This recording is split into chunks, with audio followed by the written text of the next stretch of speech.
All right. So, what's up, everybody? Thanks for clicking this video. Thanks for tuning into my channel. My name is Simon Hill, Black American from Louisiana, coming to you live from Budapest, Hungary. My guys in the chat, Leo says hi. Mason Colbeck says hi. Shout out to everybody out there tuning in right now. And I'm going to be doing a short stream, but we're going to be talking about the boy, the golden child, Drake. Drizzy Drake, Aubrey Graham, the #1 rapper for the past few decades. And listen, there's been a lot happening that's starting up again in the feud between Drake and Kendrick. Kendrick recently dropped his album GNX about 2 days ago, and we were on live stream going crazy listening to it. So go watch the last live stream I did doing a reaction to the album from top to bottom. And pause, no Diddy, no Diddy on top to bottom. But anyway, there's been a lot happening now. Drake went on a live stream where he was like throwing a little bit of shots at Kendrick. He said,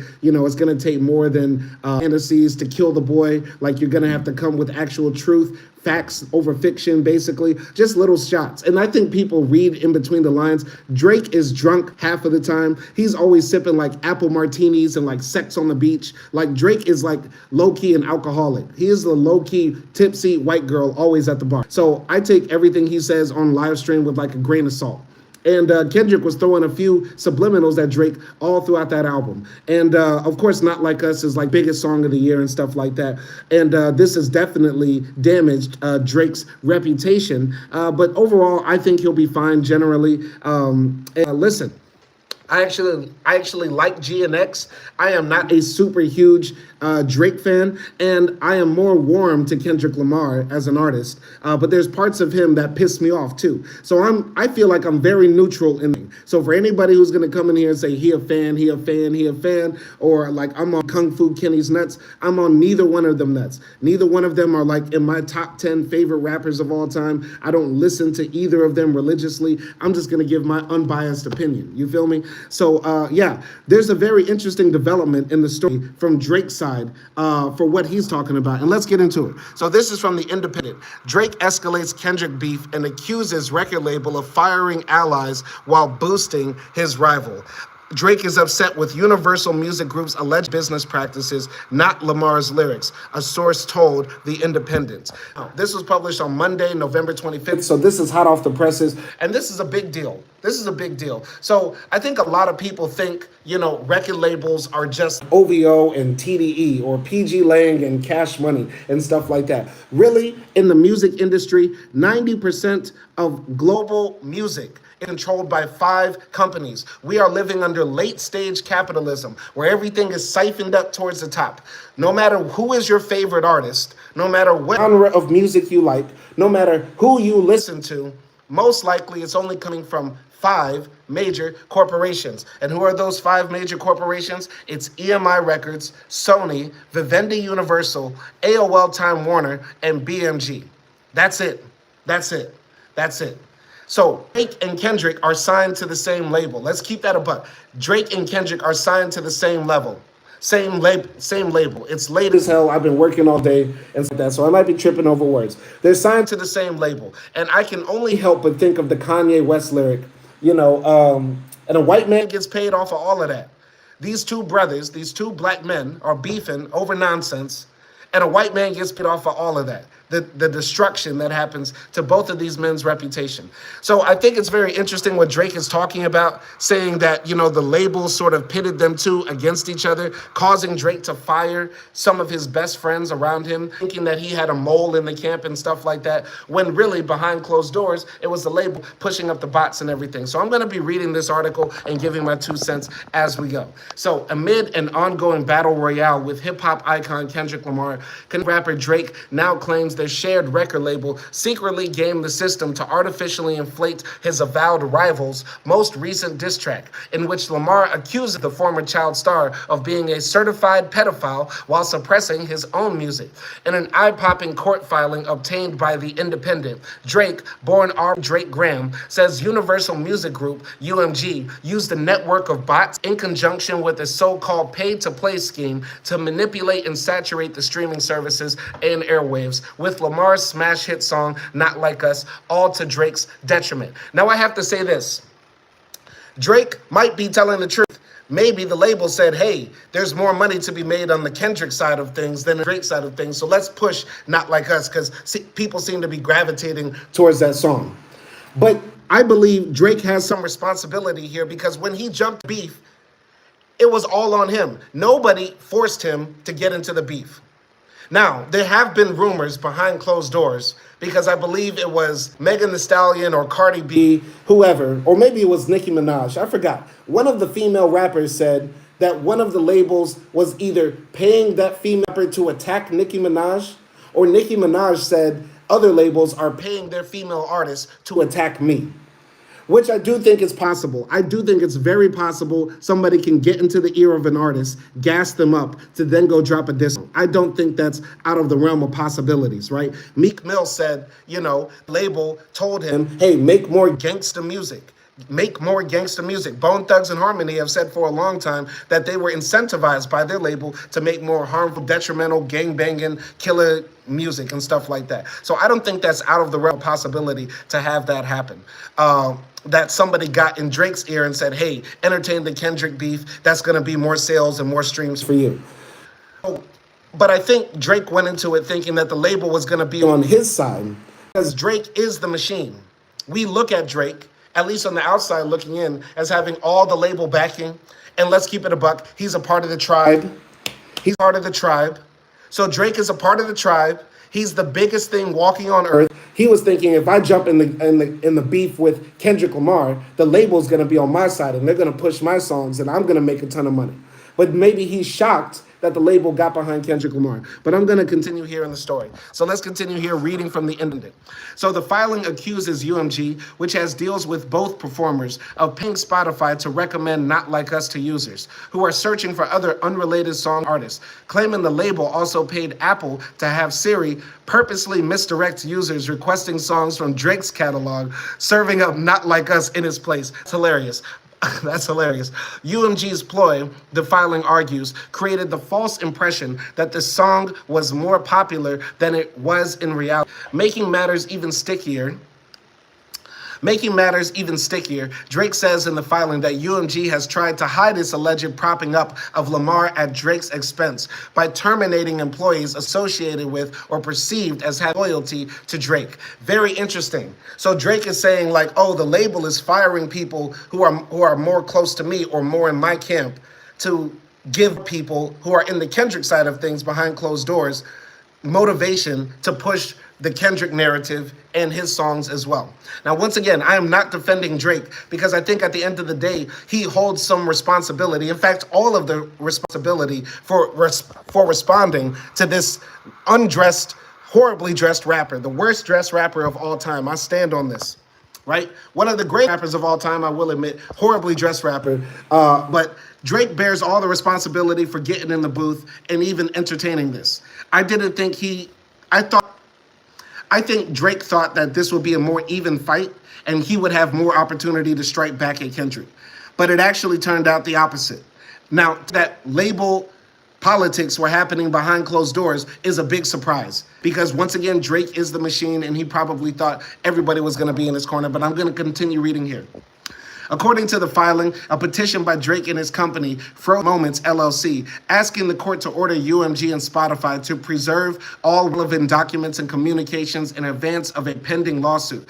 UMG has so far refused to engage with Drake over the issue, instead pointing the finger at Lamar and telling Drake to sue Lamar, not UMG. That's hilarious. But a source from Drake's camp said on Monday, shortly after the petition was filed in New York State Supreme Court, that Drake is upset with UMG's allegedly shady business practices, not Lamar or his lyrics. Drake has hit back at Lamar with his own tracks, calling the Compton rapper a domestic abuser and casting doubt on the paternity of his child. Further, the source told The Independent, if Drake is successful tamping down wrongdoing throughout the industry, the result could help protect other, less well-known artists from future exploitation. Now, number one, it's funny that Drake is talking about exploitation when a lot of people have been pointing at him saying he's the colonizer. He jumps on other people's songs, other people's trends, and that sort of stuff. And I find that argument about Drake's style to be a bit disingenuous because nobody criticized Hov for that. Nobody jumped on Jay-Z Jay-Z's neck for jumping on everybody's song and doing remixes. Nobody jumped on Lil Wayne's nappy, bad dreads for jumping on everybody's song and making his songs his own. So why is Drake getting all the criticism for being a culture vulture when literally in the hip-hop DNA, it's in the DNA of a rapper to hop on the hottest songs, remix the hottest songs, rap on different beats, collab with different people to get your name out. Drake's just the first person to do it global, but I think we forget that he is not American. He is from Canada, so in his nature, he is an international artist. So he's going to reach out and try to do international things. Plus, on top of that, being the biggest rapper in the world and a pop star, I didn't understand that argument saying Drake is a culture vulture. I just think he is a cultured man who likes to experience different cultures. And blackness comes in many forms. It doesn't have to be only the Black American experience for him to dabble and dip into other types of black music or just world music in general. You get what I'm saying? I mean, come on. Michael Jackson collabs with everybody. Prince collabs with everybody. Why does Drake somehow not get the pass? Just because he wants to collab with Davido or Burna Boy or whoever. You get what I'm saying? Anyway, still, Drake, you should hold responsibility for the L that you got because nobody forced you to get into the booth. I'm going to continue here. Continuing here, a UMG spokesman declined to comment. Spotify declined to comment. The attorneys representing Drake declined to comment on the record for this story. UMG was one of Spotify's earliest supporters, inking a multi-year global licensing agreement with the streaming giant in 2020. Drake's court filing states it cites UMG's financial reporting, which showed some $2.3 billion in earnings from Spotify in 2023, accounting for nearly 20% of the label's revenues. So there's a lot of money. There's a lot of money between UMG and Spotify. This is the thing, man. You think the music that you listen to is like organically yours, or you're on the same platforms and something pops up and you think, damn, I discovered something. No, it's the labels who are secretly funding Spotify, funding SoundCloud, funding iTunes to make sure their artists get pushed. There's no such thing as an organic underground artist. There's no such thing as, genuinely breaking through in the industry without the machine behind you. This does not exist. And the crazy thing is the internet was supposed to break down the barriers. It was supposed to break down the capitalist monopolies because hypothetically, anybody could upload a song, promote it on Instagram, Twitter, whatever, and hopefully get popping if the song is catchy enough or nuanced enough or different enough. But no, that's not how it happens with music. And I find it interesting Drake wants to pull back the curtains on all of this because a lot of us just listen to the music and think it's all organic and natural. And this is another thing, too. This is another thing I didn't like about the Kendrick Lamar and Drake beef. I got to keep it real. When this guy here was saying, oh, Drake, he didn't say this exactly, but this guy is basically Hollywood's fake. He doesn't have morals and anything like that. How is Kendrick Lamar any different? He is participating in the exploitation of art for his own financial benefit and using it to just promote his own ideas or versions of things. You get what I'm saying? This is where somebody's going to come in and say, he a fan, he a fan, he a fan. But if there was somebody who made millions of dollars cosplaying as Jesus and another person who cosplayed as Elvis Presley, how are they any different just because of the characters they played? You get what I'm saying? At the end of the day, we really have to stop, idolizing these people. These people, unfortunately, are just like all of us in this capitalist system, exploited workers, and people who are only out for their own financial gain because they're a part of a very, very upper echelon of people in our society who are able to make millions and millions of dollars a year. Continuing here in the text, in May of this year, with streaming so important to its bottom line, UMG did not rely on chance or even ordinary business practices to achieve success with Lamar's latest release, according to the filing. Now, once again, this is all Drake's attorneys and Drake himself saying this, but basically what it's just like, look, UMG having a tough year, just like all the music labels are every single year because selling music is tough, making money on music is tough, when Spotify only pays the labels 0.00001 cent per stream. So making money is tough. So damn, if we have one of the biggest artists in the world attacking the other biggest artists in the world, hey, maybe we can finally break even in this industry thing. So I do think Drake is making a very solid argument here through his lawyers that UMG purposely promoted this song. But Drake, you probably wouldn't be complaining if they promoted your song, though. I'm continuing here. It instead launched a campaign to manipulate and saturate the streaming services and airwaves with a song, Not Like Us, in order to make that song go viral, including by using bots paid to play agreements, the filing states, claiming UMG charged Spotify 30% less than its usual licensing rates in exchange for Spotify pushing recommendations for Not Like Us to users who are searching for other unrelated songs and artists. Neither UMG nor Spotify disclosed that Spotify had received compensation of any kind in exchange for recommending the song. The filing contends, claiming that such practices contravene the Communications Act of 1934. And I believe the Communications Act of 1934 is talking about payola. Basically, in the US, it is illegal for people to go to the radio station and say, hey, I got a bag of money. Can you play this song and promote this artist? That's illegal, right? Technically.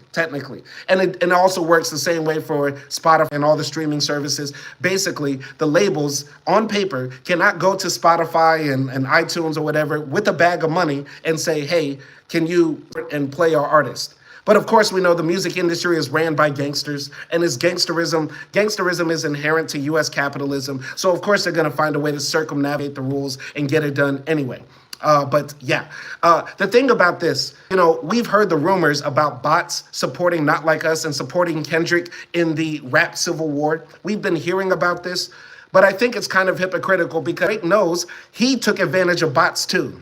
Like I said before, there is no such thing as organically finding music new or you stumbling upon it in your algorithm. Everything is pushed to you by money, by capitalistic interests. There is no organic music that comes to you, period. So Drake utilized the same thing to promote For the Dogs and to promote any single he dropped. He got bots from UMG too. So why not also expose that? All right. Raider says, real shit is being spoken at this time. I appreciate that, Raider. Shout out to Raider. Let's continue here in the story of Drake suing his own label for promoting another rapper they have on that label. Who is the label? Who is the label and who is the other artist? Kendrick Lamar. Hey, did y'all know Kendrick Lamar and Drake share a record label? They both get paid by the same rich white folks who want to see black people tear each other down for the world's enjoyment. Let's continue here. In June, a whistleblower revealed on a podcast that Lamar's label had paid him to set up a bot network that would generate 30 million streams on Spotify in the first few days after the May 3rd release of Not Like Us, according to the filing. The leaker claimed he had been promised a cash payment plus a percentage of the song's sales in exchange for his help. The filing says UMG also paid to quietly inflate the numbers of views Lamar's Not Like Us video received, paid traditional radio stations for extra airplay, and claims the label's alleged under-the-table streaming deals extended beyond Spotify. Online sources reported that when users asked Siri to play the album Certified Lover Boy by recording artist Aubrey Graham doing business as Drake, Siri instead played Not Like Us, which contained the lyrics Certified Pedophile, an allegation against Drake, the filing states. That's hilarious. Somebody test that out. If you have an iPhone right now, tell Siri, play Certified Lover Boy, and see if Not Like Us comes up. Ask Siri, play a Drake song and see if Not Like Us comes up. I didn't hear about this. I feel like social media would have been ablaze if people said, hey, play a Drake song and then Not Like Us comes up. You get what I'm saying? But yeah, that's pretty funny. As far as the guy who said he was going to get paid, X amount of money to get 30 million streams for Not Like Us, I heard about that. I heard DJ Academics tried to interview that guy, and that guy sounded like a complete charlatan. He sounded like a bozo. He sounded like he was just trying to get some clout. From my recollection of that interview with DJ Academics with the guy who said, I'm going to get 30 million streams for Not Like Us. Anyway, UMG additionally paid social media influencers to promote and endorse Lamar's song without either side disclosing the financial agreement, according to the filing, which says the arrangement generated nearly 900 million streams on Spotify for Not Like Us, a record for the most streams ever in a single day for a hip-hop song, and the most streamed diss track in Spotify history. The song was also a massive hit on radio and became the best-selling rap song of 2024, the filing states. The motivation behind UMG's schemes, according to Drake's filing, was entirely financial. It claims the colossal success of Not Like Us has juiced the sales of Lamar's back catalog, making even more money for UMG. All right, this is a strong argument to make, from Drake's camp. This is the thing, though. The Not Like Us moment was very organic in how it felt. Now, like I said before, a lot of the things that we get in our algorithm are pushed to us purposefully. The music you get, the music videos you watch, the media you consume, the algorithm, there is a financial incentive for the platform to have you watch it, but also people behind the platform who want you to watch it as well. And that's not conspiracy. That's actually proven. It's actually proven. So the thing is, about Not Like Us, there was a lot of pushing the song and pushing the narrative because how a lot of our algorithms are set up. If you're like me and you consume a lot of hip hop content, of course, the biggest rap beef in history is going to end up in your algorithm and you're going to watch it. And also because it's the biggest rap beef in history, people will give their honest opinions about it and talk about it. And creators bigger than me, creators smaller than me, creators all over this platform who are in the hip hop culture, we're talking about the rap civil war, the Not Like Us record, all the records that were coming out back to back to back from Kendrick Lamar and stuff like that. It was still a very organic thing. Even if the labels weren't behind it, there would still be those crazy reaction videos of people, tearing up their house or going crazy because Kendrick dropped another song in like an hour going at Drake. You get what I'm saying? But at the same time, I think Drake is still making a pretty good argument that UMG still wanted to promote this song to, have a financial incentive. But I think Drake is just salty, though, that it wasn't on his behalf. Continuing here. So Drake's filing even alleges that he has received information that UMG has been taking steps in an apparent effort to conceal its schemes, including but not limited to by terminating employees associated with or perceived as having loyalty to Drake. Streaming and licensing is a zero-sum game, the filing concludes. Every time a song breaks through, it means another artist does not. UMG's choice to saturate the music market with Not Like Us comes at the expense of its other artists like Drake. Now, once again, hypocritical of Drake to say, promoting Not Like Us is making the little artists not have the chance to shine. Drake, come on, you biggest artist for like a good portion of 1/3 of my life has been to the soundtrack of Drake music. Think I'm 34 years old. Drake started popping when I was like 19 or 20. That means since I've been like 19, it's been Drake music in the background. Once again, I am not a Drake fan, Drake stan. I don't have any of his albums on my computer, anything like that. But you couldn't be outside, been getting pussy. You couldn't have been partying. You couldn't have lived life as a Black American without Drake's music in the background. So Drake, you had a lot of help from the labels, UMG in particular, in promoting your music. But what about all the other artists that we slept on? What about all the Lupe Fiasco albums that we didn't stream? Royce da 5'9" albums we didn't stream. The Big Sean albums we didn't stream. The Wale albums we didn't stream because Drake was dominating the year. And the hoes was checking for that, so we was checking for that too. You get what I'm saying? Like everything in capitalism, it seems to coagulate and coalesce at the top. There are 5 major record labels where 90% of our music comes from. There's maybe 5 rappers that everybody listens to and everybody agrees on, and they get 90% of the streaming. So Drake, you're taking advantage of the system as well. So don't be hypocritical just because you lost the battle, buddy. Don't be hypocritical. All right, continuing here. Last month, new metal band Limp Bizkit sued UMG, claiming that the label has not paid them despite their songs being streamed more than 500 million times. Drake is accusing UMG and Spotify of violating the Racketeer Influenced and Corrupt Organizations Act. Drake is trying to hit his label with the RICO. Drake is trying to hit his label with the RICO. Drake is trying to hit his label with the RICO. Now that's unheard of. That's unheard of. And you know what? I stand behind this. While I think it's hypocritical, Drake is making himself look bad by looking like the sore loser in this battle, suing and filing papers after you lost, because he wouldn't be doing this had he won. We know for a fact. Had Drake won the battle, he would not be suing nobody. He'd be doing victory laps talking about, I beat everybody's Tupac. I beat up Tupac. I beat up Tupac. You get what I'm saying? But anytime anybody attacks the major corporations, I'm going to be behind them. I salute this. This is a good idea. I like this. Hit the label with the RICO, Drake. Anyway, so Drake is accusing UMG and Spotify of violating the RICO, as well as the NY Deceptive Business Act and the NY False Advertising Act. Okay, shout out to Drake. Shout out for doing that. Once again, he looks hella weak doing this. Drake looks hella crazy doing this. But you know what? It's a good move. It's a good move, in my opinion. It looks crazy to the eyes of the public, but behind closed doors, for his bank account, for his children, you get what I'm saying, for his family, and just for the sake of like trying to clean up the music industry. Because I swear, the only industry dirtier than the music industry is the porno business. The only industry dirtier than the music industry is the porn business. The only industry dirtier than the music industry is the thing that is the opposite of OnlyFans. Before there was OnlyFans, it was the porn business, and that's way dirtier than music. All right, but yeah, now that we're talking about this Kendrick and Drake beef, let's go to the Kendrick side of things, right?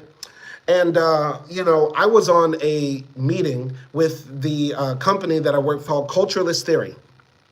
If you don't know what Culturalist Theory is, it's another YouTube page that I write music reviews for. So go check them out. I wrote a review for Tinashe, Joe Budden, Mystical. I got one with Destiny's Child dropping. I did one for E40, DJ Quick. I got a lot of videos, and you can find them on my channel on the playlist, things I've written for other people. So go check out my writing for Culturalist Theory.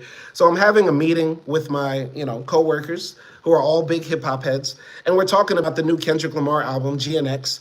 And, I'm not going to say who didn't like GNX, but it was the majority of the room, and I was in the minority saying GNX is fire. It's hot. I like damn near every song except maybe 2 or 3 songs I could do without, like Peekaboo, like GNX, stuff like that. Maybe like Dodger Blue or Luther, something like that. Whatever. I'm defending GNX, and everybody else in the room is like, snooze fest, whack beats, whack raps, uninspired, mixtapey. You get what I'm saying? They're just like dissing GNX. And I'm like, whoa, where's all this coming from? You get what I'm saying? I think it's a hard album. I don't think Kendrick Lamar has dropped a bad album. I'll stand on that. And Kendrick Lamar is a great rapper. But like I said in my previous live stream, he is a great rapper for people that don't know great rap. I repeat, Kendrick Lamar is a great rapper for people that don't know great rap. If you've never heard a Lupe, if you've never heard a Royce, if you aren't deep in I'm not Eminem in there. I think it's a debatable flip between Eminem and Kendrick, low-key. But if you haven't heard real underground rap, if you haven't listened to Doom, if you don't know early Lil Wayne, mixtape Weezy, if you don't know Eric Sermon, Redman, if you don't know Dead Prez, you get what I'm saying? If you don't know deep hip hop, you'll think Kendrick Lamar is great. If you don't know Outkast, and this might be crazy to think of, but there's a whole generation of people that don't know Outkast but know Kendrick Lamar back and forth. What I'm saying? If you don't know certain rappers or if you don't know certain things about hip hop, you might feel like Kendrick Lamar literally is, the greatest rapper to ever live. You get what I'm saying? Which is unfortunate.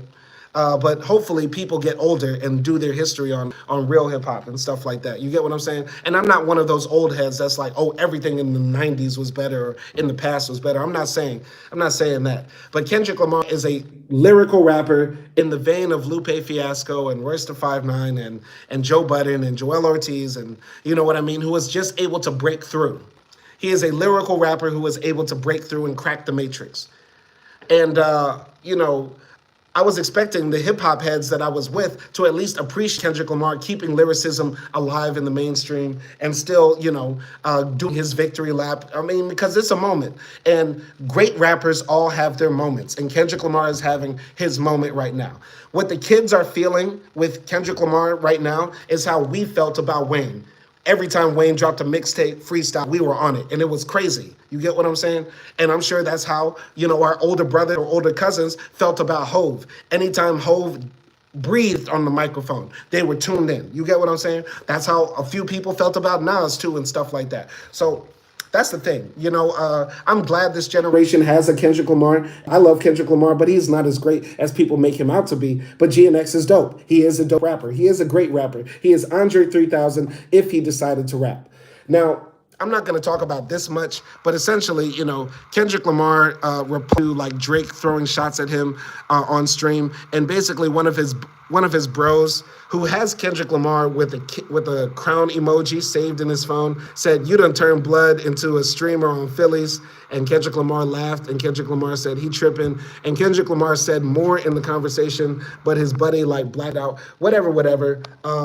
People on the internet are saying, Kendrick Lamar like gossiping about Drake at 9 p.m. and he's acting like a fragile op and stuff like that. I'm not buying that because Kendrick Lamar didn't leak the text or anything like that. But what I do want to talk about is once again, Mr. Morale made this battle about morals. And he opened up the battle by ending Euphoria by saying, "We don't want to hear you say nigga mo. We don't want to hear you say nigga no mo." But who does he have on his album? And I didn't catch this until people on the internet started, pointing it out. Because I listened to GNX without looking at the track list, without looking at who was on it and stuff like that. And essentially, Kendrick has on his album a guy called Lefty Gunplay. If you don't know who Lefty Gunplay is, here he is. He's a Mexican-American rapper, and he's known for going viral for saying racist shit about black people. I repeat, Mr. Morale, Mr. Once Upon a Time We Was All in Chains. Homie still double down calling us some slaves. He's got a Mexican rapper who routinely, uses the N-word in his raps and talks denigratingly about black people. You get what I'm saying? What is that about? I said this before to my guy Sam Seals, who jumps in my comments often. He's from LA or he's from California, whatever. I say Mexicans run black people in LA. There is no black pride in California. There is no black pride in California. There is no black pride in California because Mexicans run them niggas. Mexicans run them niggas. You get what I'm saying? And I'm going to play this part. Let's look at this tweet right here. Kendrick Lamar featured Lefty Gunplay on the project GNX for the culture. Lefty Gunplay on what he'd do if his daughter dated a black guy. Here's Lefty Gunplay responding to if his daughter dated a black guy in a Vlad TV interview. Y'all listen to this. You will let your daughter date a black guy? Yes, sir. You still feel that way? You know what? It's not that I feel that way. It's just I wanted to shed light. A lot of homes in the San Gabriel Valley, East LA, Latino communities that have been like that. And I'm the one that's trying to break that barrier. But at the end of the day, if my baby girl's happy with an Asian, with a white, with a black guy, I'm not going to beat her down for it. That's cool. But my preference would be that she be with a man of my skin color. Am I wrong for that? Right, but you're half white. Yeah, just Latino. I was raised Latino. Okay, but you're half white. You're just as white as you are Latino, right? Let's just keep it 100. I'm an essay.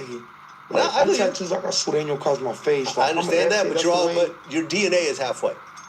So if your daughter dated a straight white guy, would you have any problem with that? Man, I don't. Because she is. You're getting me there because I never looked at myself like I'm white. I never did. Right. I'm an essay. Like I'm not tripping. I was raised Spanish. Hablo español. Con mi abuelita, mi mamá. Así me enseñaron. My dad never raised me. Like, you know what I'm saying? I'm the skin color of my mom and my grandma. I would want to be with somebody, don't try to twist me up. I would want her to be with somebody from my skin color. Okay. Just as well as I'm pretty sure a lot of blacks would want their daughter to be with a black man. I would want my daughter to be with a Hispanic dude like me. You know what I'm saying? But if she's happy with that dude, she's happy and I support it. Shout out to the blacks, shout out to the Asians, shout out to the whites, shout out to the purple people, red people, blue people. You know what I'm saying? But I would want her first preference to be with a man that look like me.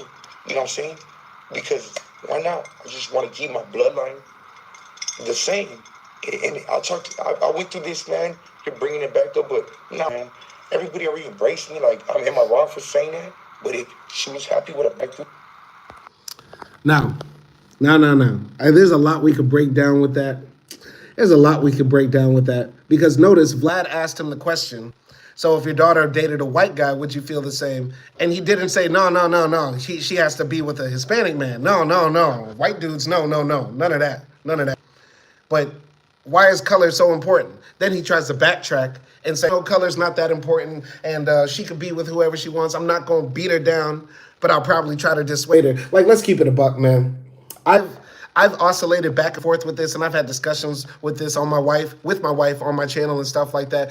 But yeah, having racial preferences while dating is racist, and feeling like you can dictate what color penis goes in and out of your daughter, or what color pussy your boy jumps when they get older is racist as hell. Like, why is that even a concern? You should be only worried about if your kids are happy, if they're happy. Because once again, let's all remember, guys, race is real. There's no difference between me as a black person and Lefty Gunplay as a half white, half Mexican, fully retarded man. Right? Other than, the number of chromosomes I have, which are full and functional, and Lefty Gunplay's, which he is lacking a few, obviously.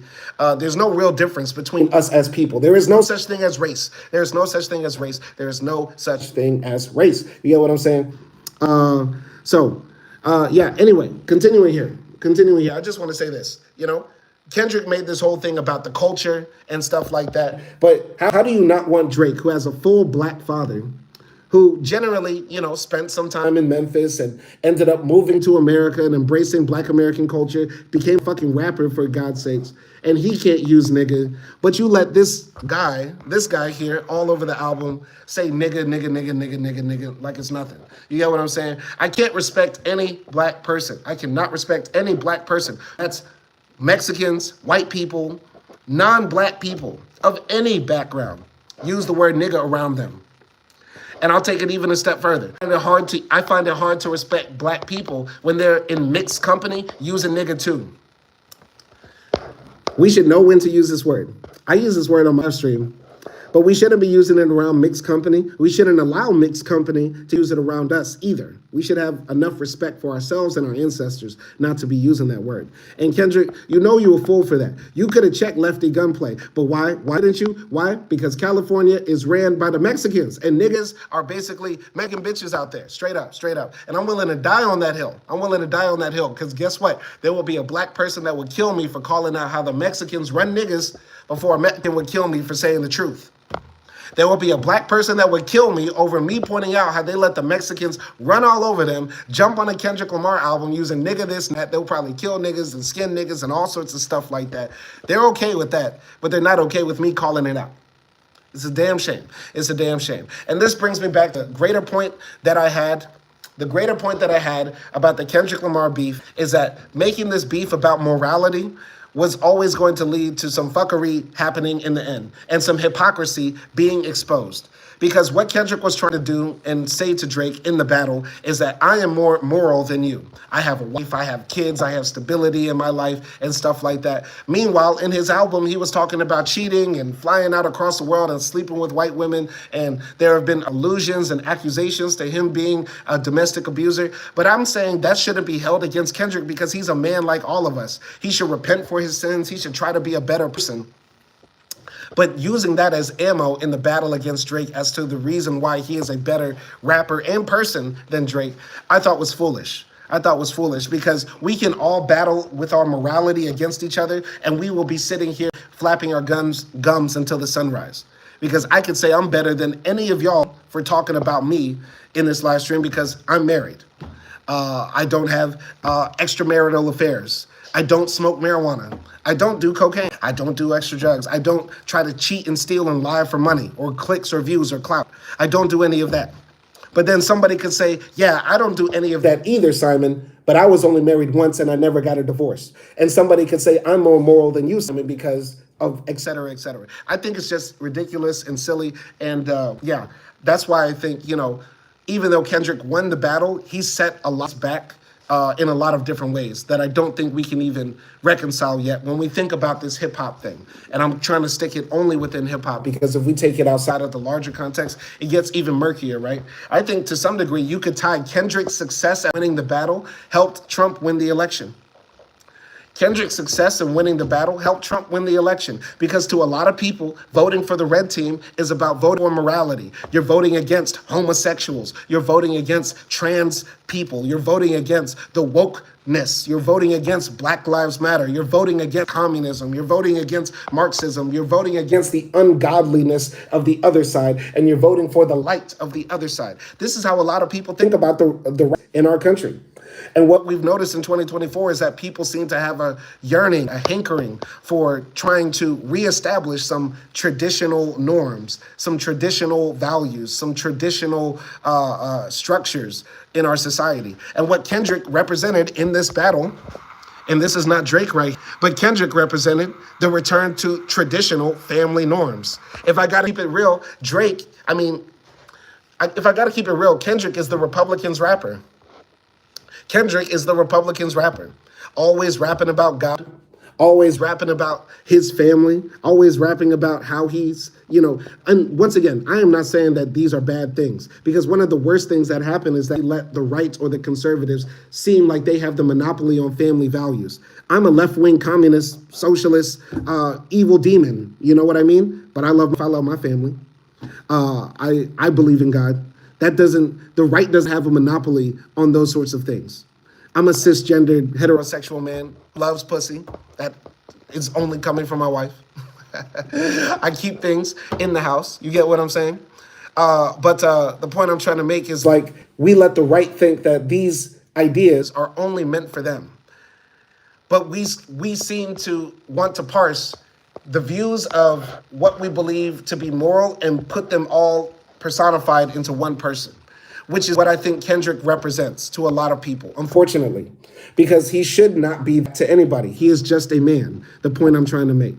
I think a lot of people are looking at Kendrick and looking at other rappers like this and saying Kendrick represents a return to form, a return to tradition. And on top of that, not only a return to tradition of traditional rap, where it's all about lyrics and emotions and bars and etc. He's also representing a return to traditional family norms, a traditional family structure. You get what I'm saying? And while that is a good thing to have, I think personifying that on a person, making that be your center, your ideal, is dangerous. That's the point I'm trying to make. And I hope that's absolutely clear. And yeah, that's all I have to say. That's all I really got to say about all of this. Best of luck to both of these brothers. Yeah, I hope UMG goes down. I hope Kendrick has a great Super Bowl performance. GNX is fire. Drake will bounce back. And Drake needs to stop being hypocritical, because he used the bots too. If I could sum up this whole live stream. Anyway, shout out to everybody who jumped into the chat. We got Rada, we got Triggle, we have Mason, and we have Leo for this short stream. And let's see what the poll said about GNX. I'm glad y'all agree with me. GNX is fire, is the #1 thing that we got in the polls. Hold on. Let's go to the polls right here. Scroll down. So 83% GNX is fire. 16% said it's whack, and 0% said it's mid out of 6 votes. I can agree with that. I salute that 1,000,000%. All right, y'all be easy out there. Simon Hill, peace.